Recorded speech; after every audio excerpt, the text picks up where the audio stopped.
অনেক রকমভাবেই তো বানিয়েছেন, তবে একবার এই পদ্ধতিতে বানিয়ে দেখুন। আশা করি আপনাদের ভীষণ ভালো লাগবে। একদম নতুন ধরনের এগ ফ্রাই বা এগ কারি রেসিপি। নমস্কার বন্ধুরা, সতীশনাথ ফ্যামিলি কিচেনে আপনাদের সবাইকে স্বাগতম। আমার আজকের রেসিপি যদি আপনাদের ভালো লেগে থাকে তাহলে অবশ্যই একটা লাইক করে দেবেন, একটা ছোট্ট কমেন্ট করে জানাবেন। আর যদি চ্যানেলে নতুন বন্ধু হয়ে থাকেন তাহলে প্লিজ বন্ধুরা চ্যানেলটি সাবস্ক্রাইব করে পাশে থেকে যাবেন। রেসিপিটি বানানোর জন্য এখানে আমি নিয়েছি 5টা সেদ্ধ করা ডিম। সেদ্ধ করার পর ডিমগুলির খোসা ছাড়িয়ে এইভাবে 2 অর্ধেক করে নিয়েছি। তারপর গ্যাসের মধ্যে কড়াই গরম বসিয়ে দিয়েছিলাম। দিয়ে দিয়েছি পরিমাণ মতো সাদা তেল। এই রেসিপিটি আপনারা চাইলে সর্ষের তেল দিয়েও বানাতে পারেন। তেলটা যখন ভালো মতো গরম হয়ে গেছে তখন আমি সেদ্ধ করা ডিমগুলো এক এক করে তেলের মধ্যে দিয়ে দিচ্ছি। তবে ডিমটা আমি দেখছেন তো একটু অন্য পদ্ধতিতে দিচ্ছি, মানে যে দিকটা কুসুম আছে সেই দিকটা আমি তেলের দিকে আগে দিয়েছি। আপনারাও কিন্তু ঠিক এইভাবেই ডিমগুলো তেলের মধ্যে দিয়ে নেবেন। ডিমের এক সাইড যখন হালকা হালকা এইভাবে ভাজা হয়ে যাবে তখন আস্তে আস্তে ডিমগুলোকে এইভাবে উল্টে দিতে হবে। প্রথমেই আমি কুসুমের দিকটা তেলে দিয়েছি যাতে করে পরে ভাজার সময় বা রান্নার সময় কুসুমগুলো বেরিয়ে না আসে, তার জন্য। এইভাবে করে যদি আপনারা ডিম রান্না করেন তাহলে নতুন এক ধরনের স্বাদ পাবেন। বিশ্বাস করুন বন্ধুরা, অনেক ধরনের এগ কারি আমি আপনাদের সাথে শেয়ার করেছিলাম, তবে আজকের রেসিপিটি সম্পূর্ণ আলাদা। দুর্দান্ত স্বাদের হয় এই ডিম কারি রেসিপি। বারবার করে নাড়াচাড়া করে ডিমগুলোকে খুব সুন্দর মতো করে 2 সাইড একদম লাল লাল করে ভেজে নেব। ডিমগুলো যদি একটু বেশি করে ভাজা হয় এই রেসিপির জন্য খেতে কিন্তু বেশি ভালো লাগবে। এদিকে দেখুন ডিমগুলো কিন্তু আমার সুন্দর মতো করে ভেজে নেওয়া হয়ে গেছে। এখন আমি ডিমগুলো তুলে নিয়ে ওই তেলের মধ্যে দিয়ে দিচ্ছি আলু। এখানে আমি বেশ কিছু আলু দেখুন এইভাবে করে একটু বড় সাইজ করে কেটে নিয়েছি। চাইলে আপনারা কিন্তু আলু ছাড়াও রেসিপিটি বানাতে পারেন, তবে যেহেতু বাঙালি মানুষ আলুটা আমাদের বেশ ভালো লাগে তার জন্য আমি আলুটার ব্যবহার করেছি। এখন আলুগুলোকে আমি একটু 2-3 মিনিট এইভাবে লাল লাল করে উল্টে পাল্টে ভেজে নেব হাই হিটে।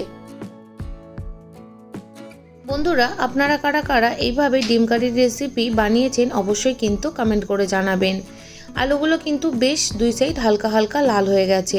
এখন আমি অ্যাড করে দেব আলুটার মধ্যে কিছুটা পরিমাণ নুন। এই নুনটা দেওয়ার কারণে আলুগুলোর স্বাদ কিন্তু বেশ ভালো লাগে। আপনারা প্রথম অবস্থাতেই দিয়ে দিতে পারেন, তবে আমি যেহেতু প্রথম অবস্থায় একটু ভুলে গেছিলাম তার জন্য অর্ধেকটা ভাজা হওয়ার পর নুনটা দিয়ে দিয়েছি। এবার আলুটা আমি একটু ভালো মতো করে লাল করে নরম করে ভাজার জন্য রাখলাম। ততক্ষণে দেখুন আমি এখানে নিয়েছি প্রায় 400 গ্রামের মতো চিকেনের গলা মেটে স্টমাক। ডিমের সাথে যদি এরকম অল্প একটু চিকেনের গলা মেটে স্টমাক মিশিয়ে রান্না করা যায় তাহলে যে কি অপূর্ব স্বাদ হয় বন্ধুরা, সেটা আপনারা যারা যারা বানিয়েছেন তারা তো জানেনই, আর যারা এখনো পর্যন্ত বানাননি অবশ্যই একবার বানিয়ে দেখবেন। এদিকে দেখুন আলুগুলো আমার সুন্দরভাবে ভেজে নেওয়া হয়ে গেছে। এখন সমস্ত আলুগুলোকে আমি তেল থেকে তুলে নিলাম। আলুগুলো তেলে নেওয়ার পর ওই তেলের মধ্যে এখন আমি দেখুন চিকেনের গলা মেটে স্টমাকটা দিয়ে দিলাম।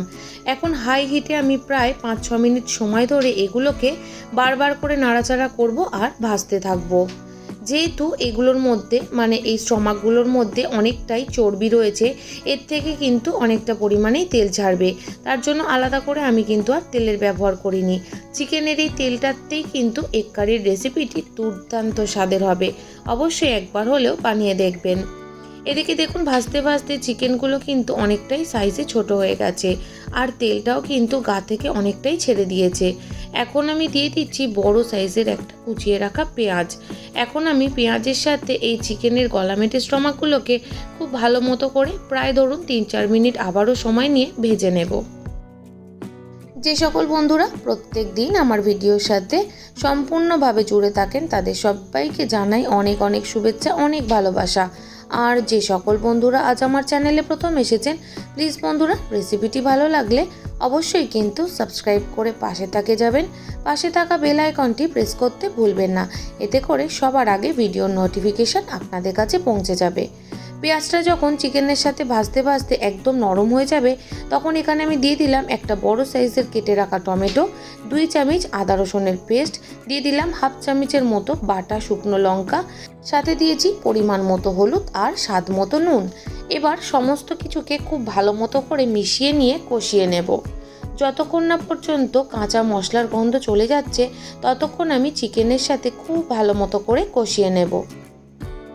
এখানে প্রায় 3-4 মিনিটের মতো আমি ভালো মতো করে হাই হিটে কষিয়ে নিয়েছি। এখন আমি দিয়ে দিলাম ভেজে রাখা আলুটা দিয়ে এখন আমি আবারও প্রায় 3-4 মিনিট সময় ধরে কষাতে থাকবো। বন্ধুরা, আপনারা তো অনেকেই অনেক রকমভাবে এগ কারির রেসিপি বানিয়ে থাকেন, তবে একবার এইভাবে বানিয়ে দেখবেন, আশা করি আপনাদের ভীষণ ভালো লাগবে।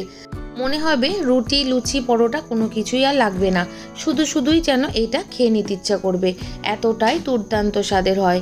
এখন আমি ভালো মতো করে বারবার করে নাড়াচাড়া করছি আর কষাতে থাকছি। আপনারা দেখতেই পাচ্ছেন আস্তে আস্তে কিন্তু তেল ছাড়তে শুরু করে দিয়েছে আর কালারটাও কিন্তু দুর্দান্ত এসেছে। এখন আমি এই অবস্থাতে গ্যাসের ফ্লেমটা লোতে করে দিয়ে ঢাকনা দিয়ে প্রায় 5 মিনিটের জন্য রেখে দিয়েছিলাম। 5 মিনিট পর ঢাকনা খুলে আমি একটু ভালো মতো করে নাড়াচাড়া করে দিচ্ছি। আপনারা দেখুন, কষাতে কষাতে সম্পূর্ণ তেলটা কিন্তু গা থেকে ছেড়ে দিয়েছে, একদম ভাজা ভাজা হয়ে গেছে। আর আজকে যেহেতু আমার এই রেসিপিটা এগ কারি মানে ড্রাই এগ কারি বা একদম বলতে পারেন এগ ফ্রাইয়ের মতোই বানাচ্ছি, তার জন্য আমি একদম শুকনো বানাবো, কোনো রকম জলজলে ভাব কিন্তু থাকবেই না। এখন গ্যাসের ফ্লেমটা হাইতে করে দিয়ে অ্যাড করে দিচ্ছি কিছুটা পরিমাণ ধনেপাতা আর একই পরিমাণে পুদিনা পাতা।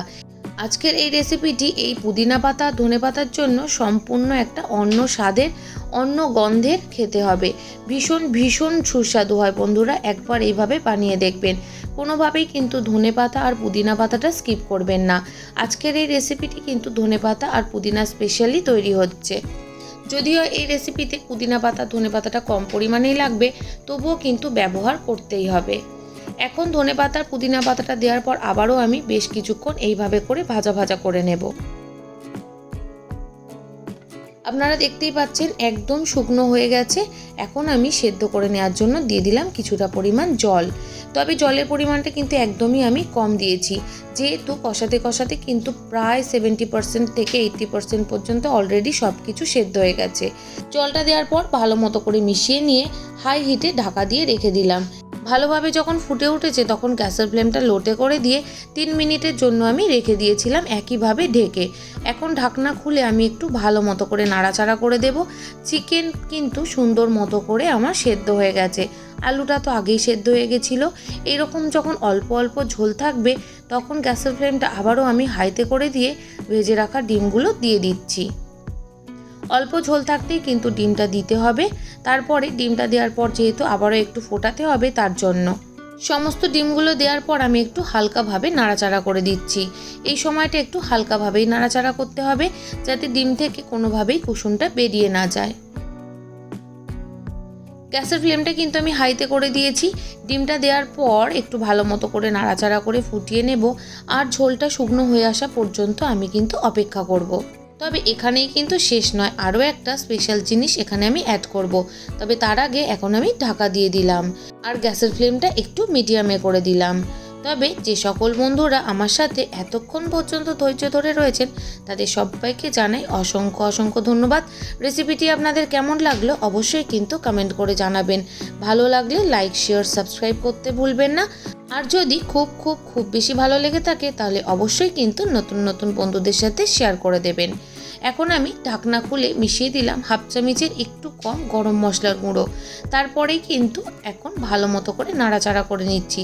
এখন আমি গ্যাসের ফ্লেমটা হাইতে রেখে বারবার করে নাড়াচাড়া করব, আর যে জল ভাবটা আছে ওটাকে একদম শুকিয়ে একদম ড্রাই করে নেব। তাহলেই কিন্তু তৈরি হয়ে যাবে দুর্দান্ত স্বাদের এগ কারি, তাও আবার চিকেনের গলা মেটে স্টমাক দিয়ে। অবশ্যই কিন্তু একবার হলেও বানিয়ে দেখবেন। গ্যাসের ফ্লেমটা বন্ধ করে দিলাম। এখন কিন্তু যে অবস্থায় রেখেছি একটু ঠান্ডা হলে একদমই ড্রাই হয়ে যাবে। তারপর আমি একটা প্লেটের মধ্যে তুলে নিয়ে অল্প কিছু পাকা লঙ্কা দিয়ে গার্নিশ করে দিলাম। তাহলে বন্ধুরা, আজ এখানেই শেষ করলাম। পরের দিন আবারও একটা নতুন রেসিপির সাথে চলে আসছি। আপনারা সবাই ভালো থাকবেন, সুস্থ থাকবেন।